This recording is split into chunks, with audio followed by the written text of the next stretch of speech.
Hello, kids! Tonight, the story that I'll be telling you is about God's creation.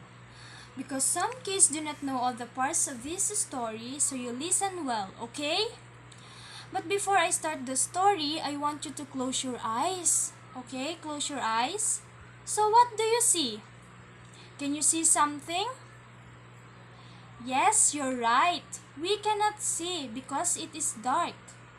And now, open your eyes.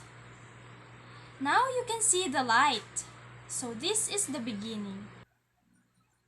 According to Genesis chapter 1 verse 3, and God said, "Let there be light." And there was light.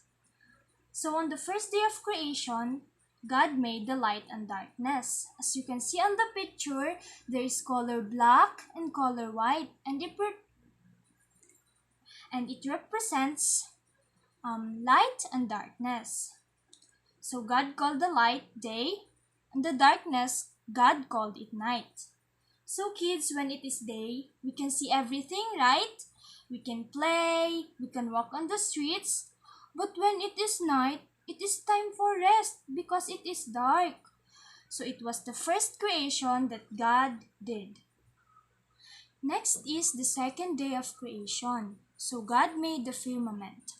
So according to Genesis chapter 1 verse 7, God made the firmament and divided the waters which were under the firmament from the waters which were above the firmament, and it was so.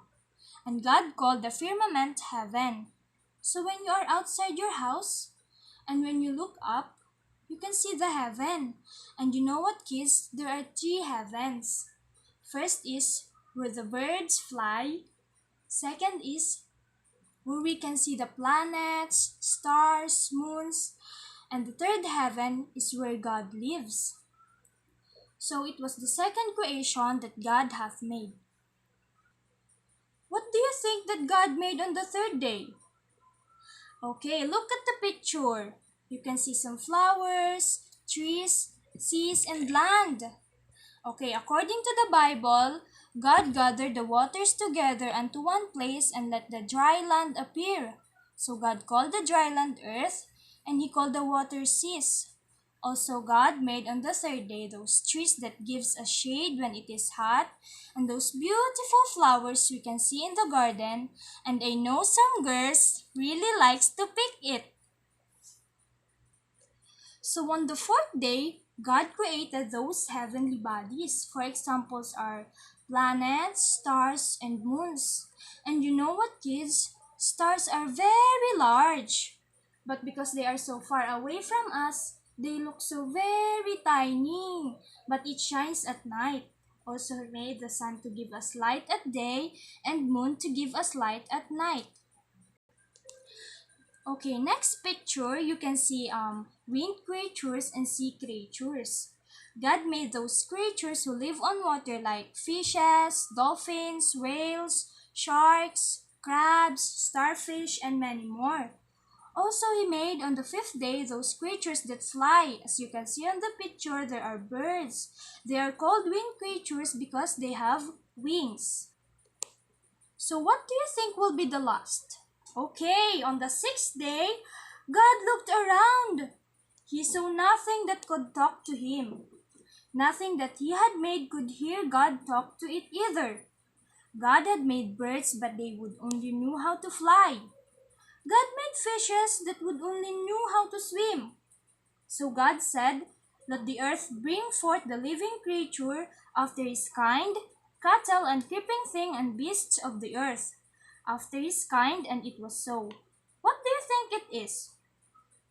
It is called the land animals like lion, tiger, giraffe, and all animals that live on land. And God saw that it was good. On the sixth day also, God made a man in his own image.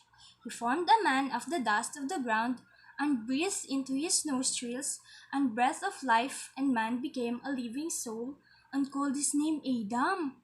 So Adam would rule over the animals. Also, God made a woman because there was not found an helpmeet for Adam, so God caused a deep sleep to fall Adam asleep, and then he slept. And God took one of Adam's ribs and formed a woman. It is called woman because she was taken out of man, and she was called Eve. So that was the creation of God on the sixth day. And on the seventh day, God took a rest. So that's the end of our story, guys. And now it's time for you kids to take a rest. Good night!